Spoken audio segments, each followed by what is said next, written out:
Hello friends, hi, welcome to my YouTube channel. ఈరోజు మనం చేయబోయే రెసిపీ గోంగూర పులిహోర అండి. దానికి కావాల్సిన పదార్థాలు ఇవన్నీ: 2 గ్లాసుల రైస్ తీసుకున్నా, దానికి 4 గ్లాసుల నీళ్లు పోసి కొంచెం ఉప్పు పసుపు వేసి పెట్టుకున్నా. 2 కట్టలు పెద్ద 2 కట్టలు గోంగూర, 1 కప్పు ఆయిల్, అర కప్పు చింతపండు గుజ్జు, ఆవాలు, మెంతులు, పల్లీలు, అన్ని పోపు దినుసులు, ఉప్పు రుచికి తగ్గట్టు, 1 స్పూన్ పసుపు, ఎండుమిరపకాయలు, 5 పచ్చిమిర్చి, ఇంగువ.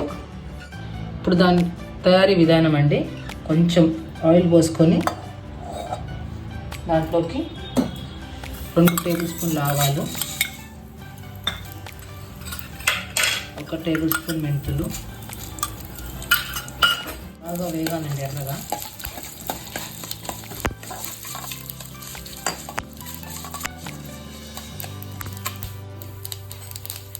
ఎండుమిర్చి వేసుకోవాలండి, ఒక 15 ఎండుమిర్చి వేసుకొని లో ఫ్లేమ్లోనే కొంచెం ఎర్రగా వేపాలండి, లేకపోతే అది మెంతులు చేదు వాసన వస్తుంది.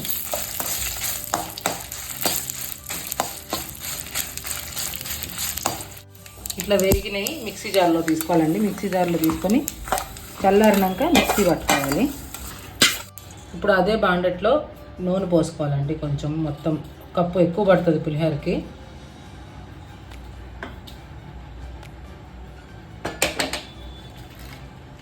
దాంట్లోకి గోంగూర వేసుకోవాలండి. ఇందాక పెట్టుకుంది ఆ శుభ్రంగా కడుక్కొని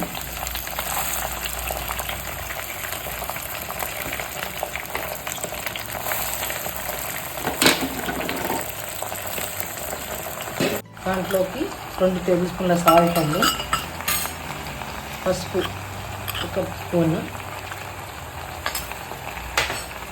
చిటికెడు ఇంగువ వేసి బాగా కలపాలండి. దాంట్లో అది నూనెలోనే మగ్గాలండి. బాగా నూనెలో మగ్గకపోతే జిగురు వస్తుందండి. బాగా నూనెలోనే మగ్గితే జిగురు అనేది రాదు. ఇందాక మనం వేపు పక్కన పెట్టుకున్నాం కదండి, అవి చల్లారాయి. ఇప్పుడు మిక్సీ వేస్తున్నా.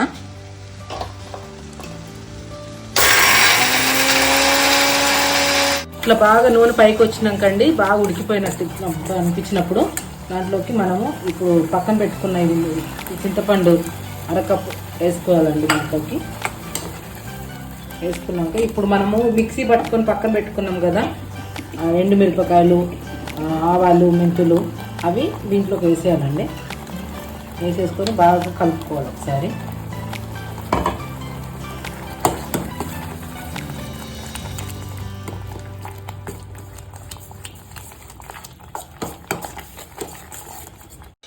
ఇట్లా బాగా ఉడికిపోయినాక నూనె పైకి వచ్చినప్పుడు అండి దీన్ని తీసి కొంచెం చల్లారినాక ఒక్కసారి మిక్సీలో ఇట్లా వేసుకోవాలంతే, ఎక్కువ కూడా కాదండి, కొంచెం మామూలు చల్లారిందండి. చల్లారినాక మిక్సీలో వేసుకొని తిప్పుకొని కాదు, ఒక్కటేసారి తిప్పాలండి, ఎక్కువ కూడా తిప్పకూడదు.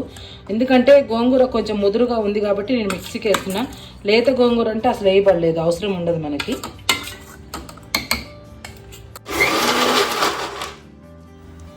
ఇంతే అండి, ఒక్కసారి ఇట్లా తిప్పుకోవాలి. నేను ఎట్లా వేసాను అంతే, ఎక్కువ తిప్పకూడదు.